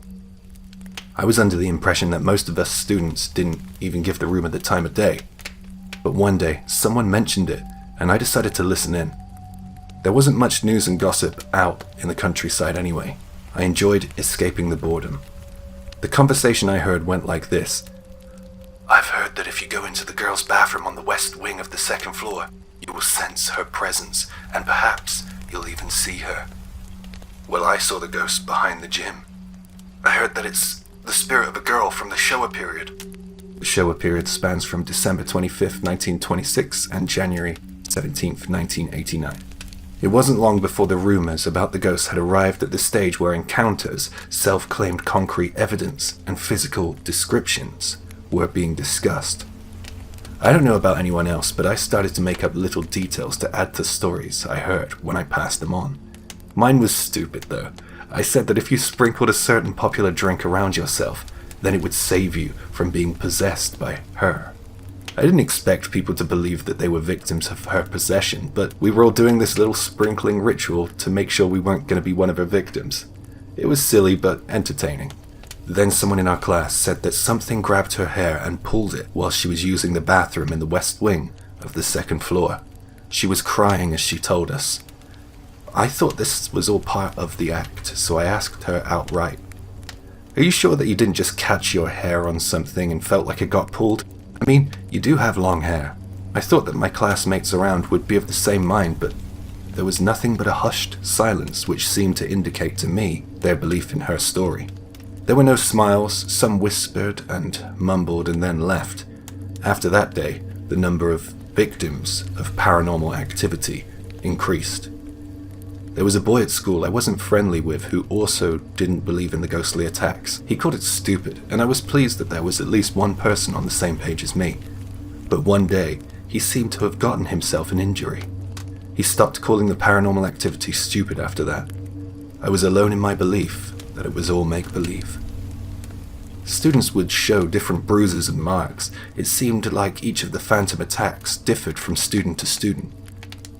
Or could they just be the everyday injuries kids our age managed to accrue? I didn't get an injury, but one of my friends did. I just couldn't believe that this was happening. A few months or so passed and the rumors hadn't died down. No one had found anything new to talk about, I guess. A girl I was close friends with back in elementary school approached me. We grew apart because we were no longer in the same class at junior high school. She spoke to me and told me about how the spirit of the girl that haunted the school had attacked her, and she showed me her injury. I stood there thinking, oh God, not you as well. But when she got through telling me about what had happened, what I can only assume was a made-up story, she was on the verge of tears. I couldn't get my head around what was happening. She then said while blubbering, I just read a story about a haunted school in a book. I just wanted to make my own story up. I didn't mean to create all this trouble. Ah, so it was you who started it then? She surprised me. But what surprised me more was the power of human imagination.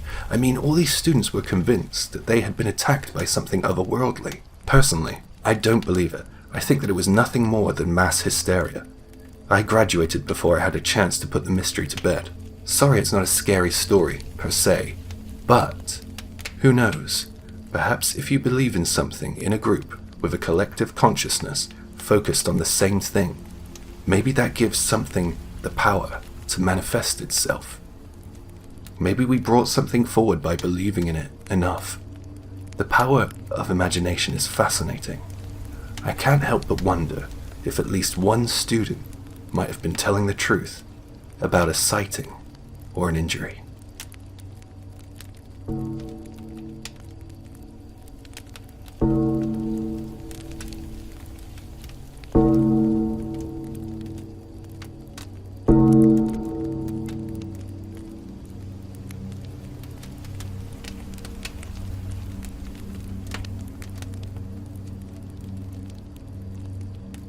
This is a story I was told by my granddad. He grew up during the war, and back then many of the houses had these dirt floors out in the countryside. It was pretty normal, apparently, in Japan. I will try to provide you with word for what my grandfather told me. His father was a taxi driver, and his mother died before he was 5 years old. His dad needed to work every hour God sent him, just to keep food on the table. It couldn't have been easy back then. Since he was a taxi driver, he worked a lot of antisocial hours. He would stay with his neighbors while his father was working, and then when his father finished work, he would come and get him again. It became more and more frequent, and his father didn't want to be a bother to his neighbors after they had been so helpful, so sometimes, when he knew that he would be home really late, he would leave my father alone in the house. Of course, this situation wasn't ideal, and my grandfather said that he was often very lonely and scared home alone. He said that he would sit on the floor and cry and call for his father often. The neighbors would hear this, but they couldn't do much as they didn't want to intervene. One night, the neighbor heard my grandfather's cries, and then they heard laughter. They thought to themselves, "Hey, that's great, maybe his dad's come home." But a couple of hours later, they heard my grandfather call out to his father as he came through the door. The neighbor thought it was strange because they were convinced that my granddad was talking with someone next door. Over the course of the days and weeks, the neighbors heard my grandpa laughing and talking with someone next door when they knew that his father was out driving his taxi. The neighbor grew concerned and suspicious, so they went to investigate. My grandpa was apparently sat alone in the kitchen on the dirt floor, in the dark, laughing. and speaking with something unseen. They were really worried about him, so they waited with him until his father came home. When his dad came home, he was asked directly who had he been speaking with every night, and my grandfather said in response, "I've been speaking to the mother. I was scared and lonely and crying, so the mother came. She hugs me and rubs my cheeks. She cares about me." His father then asked about how this mother was getting in and out, and my granddad pointed at a corner of the kitchen. The dirt was disturbed in this area. There was a gap between the bottom of the wooden wall and the dirt floor. Someone could have crawled in and out through that gap. My granddad then said to his dad, "She crawls through every night, smiling at me." Well, my granddad's dad was disturbed by that and covered the gap with boards and asked for a reduction of hours at work while he looked for a new place. Sometimes at night, he said he heard scratching against the boards, but could never find anyone out there when he went to look for the source of the sound.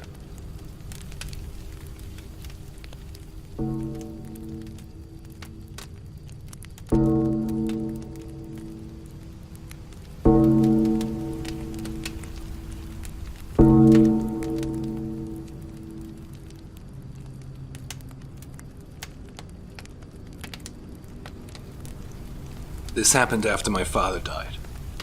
I was living with my mother at the time. I think I was about 15 years old. One dark, stormy night, at about 3 a.m, I heard the doorbell ring. Strangely enough, my mother and I were still awake. We were upstairs chatting in my room. We looked at one another in shocked silence. "Who would call so late?" my mother asked. I went downstairs and pressed the intercom button and said, "Yes?" Through the intercom, we heard a woman's voice. Excuse me. Sorry to disturb you so late at night. Could I stay here tonight?" By the sound of her voice, we guessed she was around 40. She had kind of a deep voice. She sounded very nervous. A part of me suspected that it might be an act, but I couldn't be sure. Something was off, though. I asked, "Oh, are you a friend of my mum's?" and waited for her reply. No, that's wrong. Sorry. I live in the neighborhood, and, I lost my job, actually, so I don't really have anywhere to stay, so, can I stay here, please?" Since her story was all over the place, I didn't believe it at all. Well, since you don't know my mum and I don't know you, I'm afraid, maybe it's a no," I said in a panicky voice of my own. My mum tapped me on the shoulder and decided to take over the conversation with the stranger at the door. I didn't know what the hell was going on, but I wanted to take a look at this person on the doorstep through the window. I got a clear look at her. She was about 50, I'd say. She was wearing very bright clothes, and she had dyed blonde hair. This is quite rare in Japan. I think I would have noticed her if she lived in our area. We weren't living in a big city or anything. She was wearing a white hat, bright green blouse, and a red and white polka-dotted skirt. She was also holding up a paper bag which looked full of things. I couldn't see what, though. Something about her really spooked me. I ran back to my mum and said, "Don't let that woman in, something's wrong, she's really scaring me." "You've come all this way without an umbrella. I can loan you one. You can use it to get back home or to a friend's house if you like," my mother offered to the stranger. I was listening to the conversation as I was hiding in the living room out of eyesight. She freaked me out so much I couldn't even look at her. I was amazed by my mum's bravery. It sounded like my mother opened the door and was talking to that weird woman. What the hell was she thinking? Then I heard her say in a stern voice, "You're not coming in. Get back to your own house." My mother never yells, so it was a shock. I heard the door handle and the chain rattling. I was so glad my mum kept the door on the chain.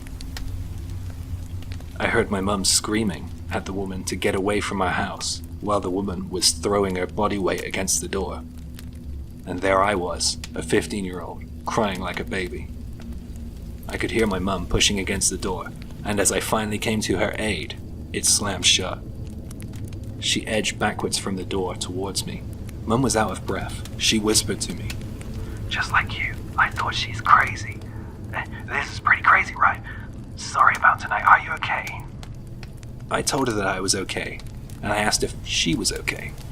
She turned to me and smiled and said, Yeah, I'm fine, don't worry about this. Just get some sleep, it's really late.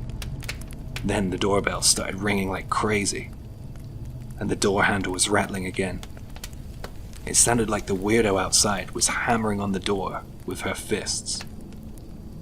I was sobbing again, pleading with my mother to call the police. She said if the lady kept up the banging, then we would call the police. It's fine, go get some rest if you can, I'll deal with this. I pleaded with her, but she ordered me upstairs. I did as she said. I got ready for bed, but there was no way I could sleep. I was too scared. I tried to listen to what was going on downstairs. After about half an hour, the noise from downstairs finally ceased, and the long night was finally over. Ever since then, I've been terrified of late-night callers. 5 years after that night, I started living alone. My mum popped around to my new place one night, and we got to reminiscing. That rainy night with the nutcase at the door came up in conversation. I remember crying a lot that night, Mum. It was the scariest thing that ever happened to me, I said with a smile. I remember it well. You don't get worried living alone these days? She replied. No way, Mum. I was just a kid back then. I'm a different person now. Well, in that case, maybe it's time I told you what really happened. She began. I only didn't tell you at the time because you were bawling your eyes out and you looked so terrified. I noticed something weird after I opened the door to get rid of her. You know how it had been raining that night? Yeah, it wasn't a light drizzle, it was a downpour, right? Well, that woman didn't have a drop of water on her. So I knew her story was fake. Also, when I cracked the door a little, whilst it was on the chain, I saw a guy with her and a car parked down the street. Now here's the scary part. The guy in the car was wearing a mask, and one of the men in the car was twirling a baseball bat in his hand out the car window.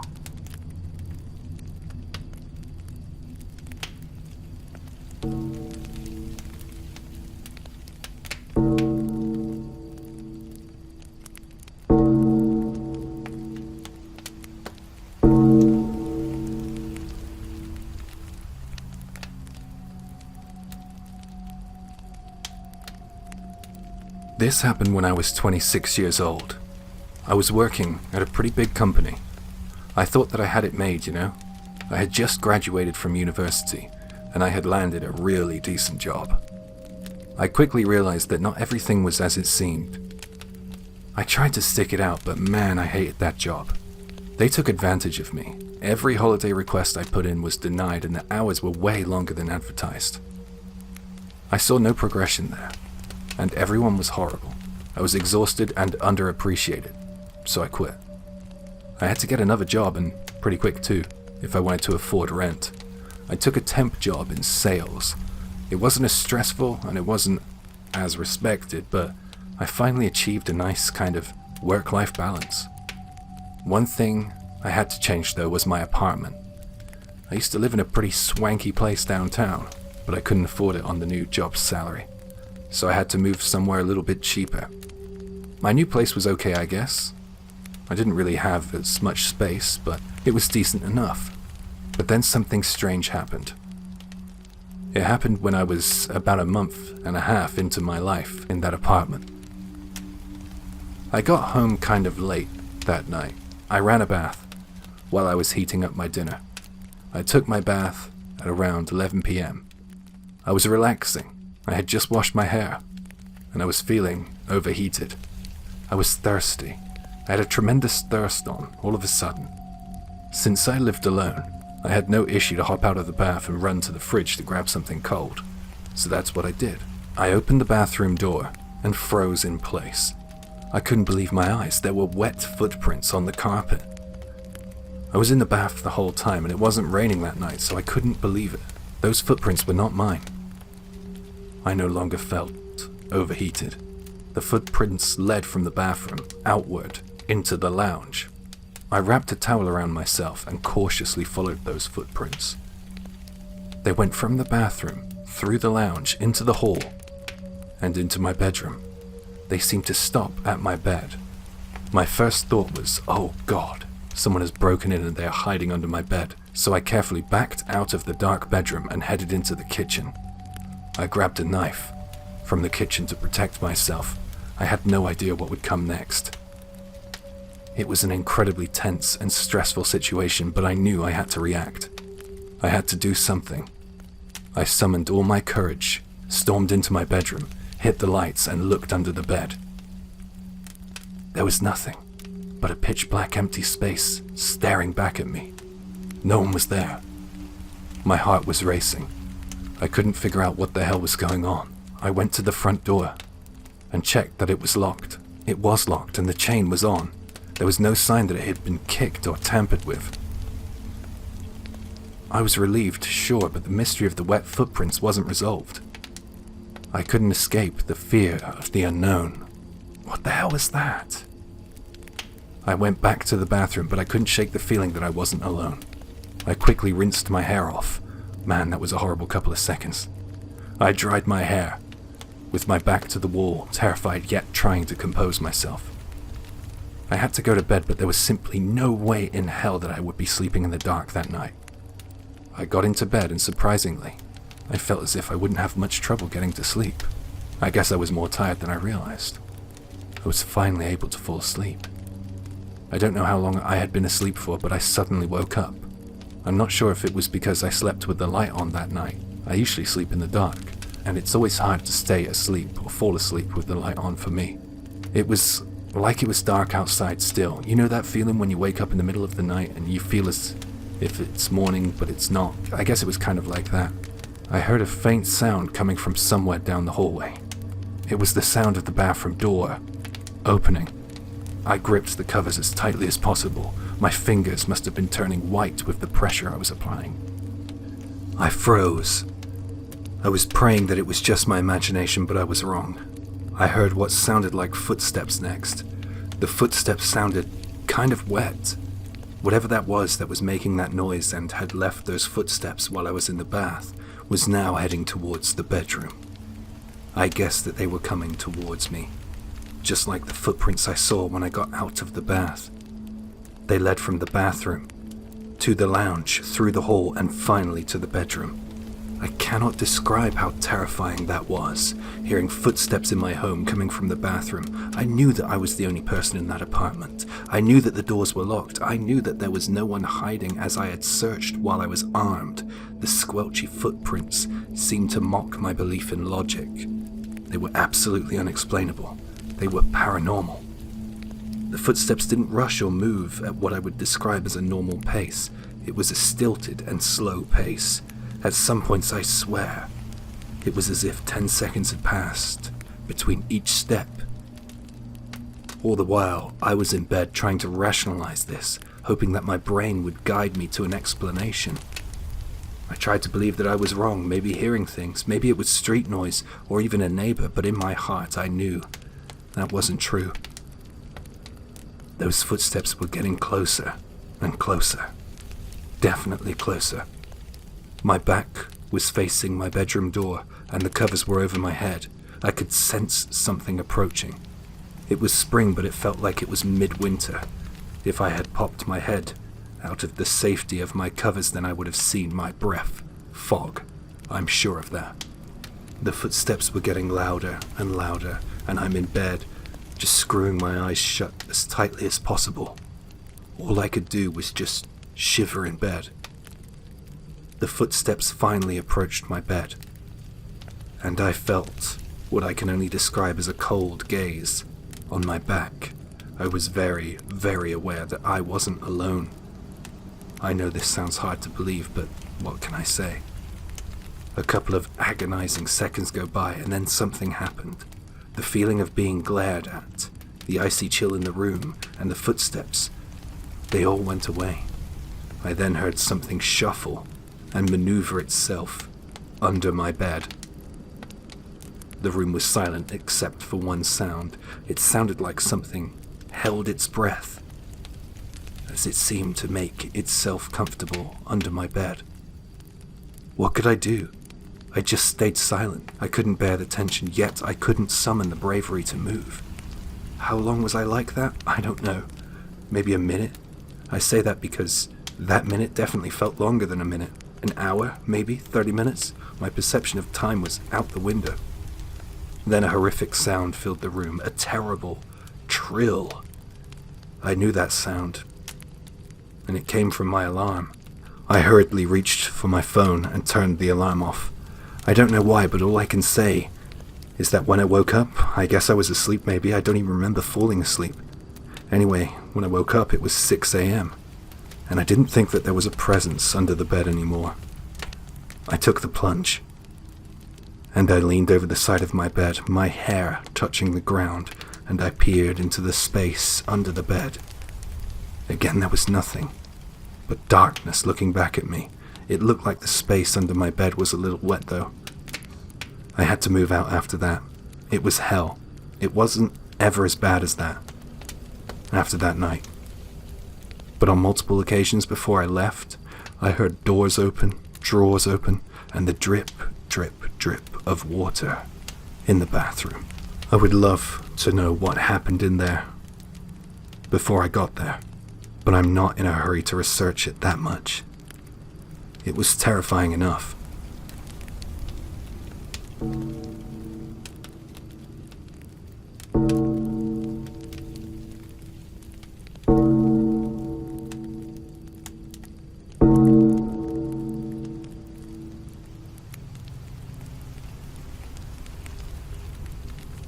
When I was in elementary school, I joined a camping trip for 2 nights hosted by the school during summer vacation. The campsite was about 2 hours from the nearest town. It was a proper camping trip.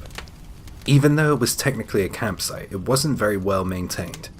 There was a kitchen and a bathroom, and that was good because at least it wasn't just the tents, you know? But the place wasn't in great shape. Everything was dated and kind of shabby. The toilet was more of an outhouse, to be honest. It was way out in a field. The campsite was really close to some swampland, and on the other side was a cliff. Even as a kid, I remember thinking, this is a really unsafe place to camp. We had plenty of activities available, such as hiking and fishing in the day, and campfire and doing dares at night. On the first night I was there, I took up one of these dares.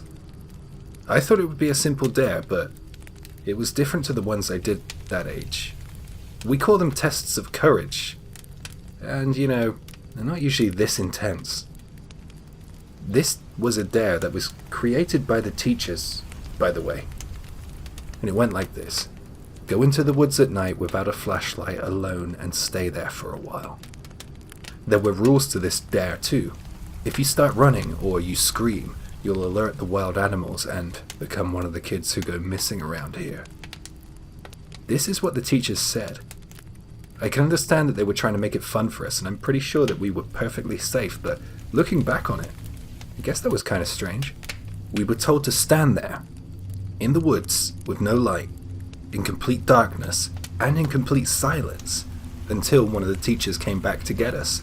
Even though I didn't really want to do this, I went along with him.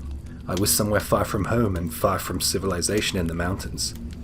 I was a pretty obedient kid. So I walked with the teachers and their flashlights out into the middle of the woods.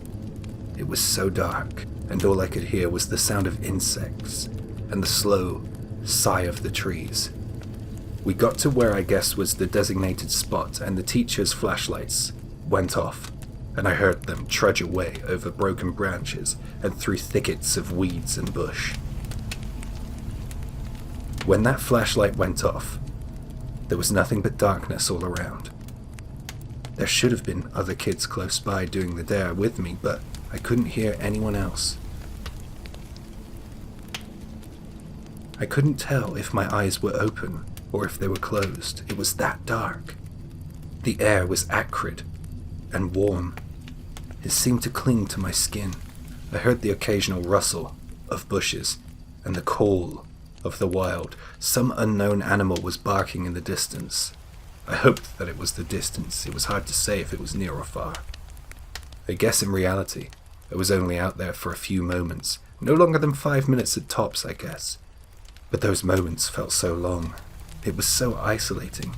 I felt completely alone in the world. Then the flashlights came out of nowhere and came straight towards me. I was relieved that they were back and I wasn't alone anymore. We all headed back to the campsite together. Our teachers were saying, "Oh, we're all lucky that we didn't see anything creepy this year." We were joking, and I guess I felt kind of brave and mature. It was good. The rest of the night was pretty uneventful, to be honest. The next day, I noticed that my friend who did the dare, around the same time as I did, was looking awfully frightened. She was looking towards the cliffs, and when I asked what happened, she just replied, "Can't you see them?" I looked at her puzzled. "Come take a look." She took me to the edge of the field towards the cliffs. "Look down there." I looked down there and I couldn't see what she was talking about. There was nothing but a flowing stream down below. But my friend looked like she was on the verge of tears. "The kids with red faces down there, can't you see them?" She said that she could see a girl and a boy that I couldn't. She was shouting and crying. It clearly had upset her. Soon after, the teachers came over to see what all the fuss was about and to try and console her, but just like me, they couldn't see what she was talking about. I was worried about my friend, but life on the campsite carried on, and as you know, kids have short memories and attention spans. I guess we all got distracted and forgot about it. Later that night, I was really tired, but a lot of the other kids were still awake and still lively. I was snug in my sleeping bag and on the verge of sleep. I heard them whispering excitedly and happily in the glow of the lamplight. And just as I was about to fall asleep, I heard the tone of the kids around me shift. Excitement gave way for tension, and I heard them whisper, "Are you okay? Wait, let me go get the teacher." I popped my head out of the sleeping bag and I saw two girls leaning over another girl sat on the floor leaning forward. The girl on the floor was complaining of pain. "It hurts. It's so heavy. Help me," she said. She was complaining of feeling crushed, and right before our eyes she folded. Her chin was nearly touching the floor. It was as if something heavy was on her back. She cried and she screamed, and everyone in the tent was panicked. It was one of those huge outdoor tents, by the way. Everything was happening so fast. It was so stressful. Everyone was so frightened. I never heard screaming like that before. The teachers came rushing in, and one had a bottle of salt in their hand. He sprinkled it everywhere and started hitting the girl on the back with his palm, and miraculously, the girl stopped crying and screaming. She was up on her feet like nothing had happened. After that, nothing else of note really happened. We went home without issue. On the bus home, I spoke with some of my friends and other groups of kids I weren't friendly with about what happened. Some kids had different experiences. One said that when they went to the outhouse at night, there was a kid they didn't know stood stock still, staring at them. Another kid said that they saw shadows everywhere they looked, humanoid shadows. I was really surprised that there were more experiences. The mountains are a truly unusual place. My friend who saw those kids with the red faces has been kind of mountain phobic since that trip. I can't even remember why I wanted to go on that trip. It feels like some vague half memory. Like it was some liminal space.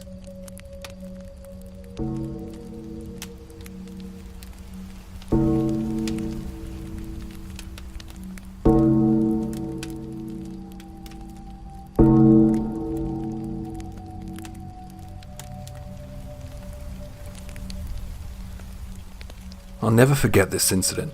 It happened one morning when I was a little kid. My dad left for work, as usual, and I, shortly after, would be on my way to school. However, that morning was very different. After my dad left for work, I went upstairs to finish getting ready for school. My mum called me back downstairs after a couple of minutes and spoke to me in a very serious voice. "Don't go to school today." It was weird of her to say that, since she had always valued education and pushed me out the door to school even when I wasn't feeling well. But we all remember what it's like at that age, If you're told you don't have to go to school, then you're not exactly going to be upset about it. So I figured I would have a nice relaxing day off, play a couple of games, lounge around. It was going to be great. I didn't know that a nice relaxing day off was pretty much the opposite of what would come. At about 10 a.m., my mum came up to me and handed me a piece of paper. It was pretty odd. I was asked to call the numbers on the piece of paper and told to tell the person who answers the following statement. My mother has been taken into hospital. Please wait a little while longer for her payment. I didn't know what to say. I was young and I just did what my mum said. The look on her face told me that I just needed to go with it and help her out. In those moments of silence which followed her request, I somehow felt sorry for her. Usually I would be the one who needed help, and it felt good to help her when she needed it. I didn't really like to lie though. So I dialed the first number, and I said my lines, and a rough voice replied, "Hang on, let me get the boss." And then another voice spoke. "Which hospital? When is she leaving hospital? Don't lie to me." I was then yelled at. I wasn't even a teenager, and I hadn't been yelled at before like that. I never heard a voice so abrasive and angry. I didn't quite place the accent, but I knew it wasn't from my area. Was it Hiroshima or Okayama? I guess it doesn't matter. From that day onwards, I was the person who had to answer the house phone. My dad was working so late that I think my mum didn't even tell him about all the scary calls. The patterns of the calls went like this. I answer the phone, some scary guy asks where my mum is, I say my lines, I get yelled at, I cry. After about a month, the call stopped, so I'm guessing that my mum managed to sort out whatever problem she was having. I'm guessing that she got mixed up with some bad people. That month was pretty much the worst month of my life so far. I'm really glad it only lasted a month. Mum's doing fine now, and I'm really happy with that.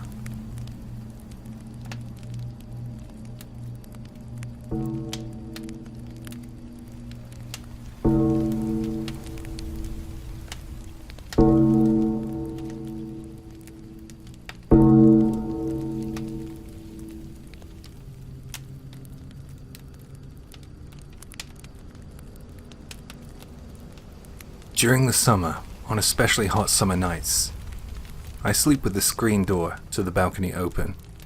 I never really worried about it because it wasn't like I was living on the ground floor or anything. I lived on the 5th floor. I didn't worry about people looking in or thieves or anything like that. I guess the only person who could have broken in to steal stuff would have had to be Spider-Man. I felt at ease, sleeping, with only the boundary between me and the outside being the screen door. That has since changed. On the night that this incident took place, I came home late from work. I was absolutely exhausted. I had a quick microwavable dinner, and I headed to the bathroom to wash up for bed. The humidity was unreal that night, so I did the usual. I opened the balcony door and I closed the screen door. Now, I'm a heavy sleeper. I don't tend to get up all that much at night, but that night, I woke up in desperate need of water. I guess I didn't have time during the day to drink as much as I needed. It was still pitch black out, and that was a relief. I felt as if I had only been asleep for a couple of minutes. If it was time to go to work, I don't think I could have bared it. There was some faint light coming from outside. So instead of hitting the lights, I just groped for the bedside table and grabbed my cup of water. I sat up to drink, and that was when I noticed something. I looked out towards the balcony. I froze in bed as my eyes fell on a silhouette of a person. I couldn't believe what I was seeing. There was someone right there, on my balcony. I could tell they were looking right at me too. I lived alone at the time, and I didn't expect any guests in the dead of the night. Not even Spider-Man. I remember a jutting thought came to the forefront of my mind. This is my apartment. Why is someone on my balcony? The logical part of my brain had no answer to that question. I could tell from the silhouette that it was a man. It was dark. Really dark, but I could tell. I'm a woman, and I was living alone at the time. I was 25, I think, when this happened. The guy on the balcony was staring right at me. I wondered if what I was seeing was something paranormal for a brief moment. But as the clouds parted and the moonlight outside provided more light, I could tell that it was a very real person staring at me. Me and the intruder locked eyes, and I knew in that moment he wasn't a ghost or a figment of my tired mind. He was real, and he was there. The second I came to that realization, my body broke out in goosebumps. The hair on my neck stood on end. I know that sounds like such a cliche, but until something like this happens, you'll see how true that cliche is. Just as I felt the beginnings of a scream bloom in my chest, I saw the man on my balcony turn and run. I heard the intruder's footfall head off towards my neighbor's apartment. I didn't know what to do. I instantly thought of calling my mum. I thought of calling the police. I thought of running away. My head was in a spin. I heard a slam coming from the neighbors, and that was enough for me. It scared the hell out of me. I started to cry. I instantly called my mother. The first call should have been to the police, but I was in such a mess. I just needed to hear a familiar voice. I called the police and they came out pretty quickly to inspect the scene. They found that my air conditioning unit had a clear shoe print on it. That made sense as the aircon unit was right next to the partition between my place and my neighbor's. I guessed that whoever was on the balcony used it as a kind of step to get in and get out. There was only one person that the officer wanted to speak to that night, my neighbor. I didn't know him. I mean, I knew he lived there, but I hadn't ran into him in the few months since I moved in. To cut a long story short, it was him. I didn't get much out of the police in terms of a reason or an explanation as to what he was doing on my balcony in the dead of night, but trust me, my mind has conjured up enough theories. I am so glad I woke up when I did. Maybe he realized that I was regularly sleeping with the screen door as a barrier to the outside. Maybe he had planned whatever he had planned to take place that night. Sometimes I wonder what the hell he had in store for me that night. I tortured myself with so many possibilities that I couldn't stand to sleep alone. I moved out. Humans are way more scarier than anything paranormal.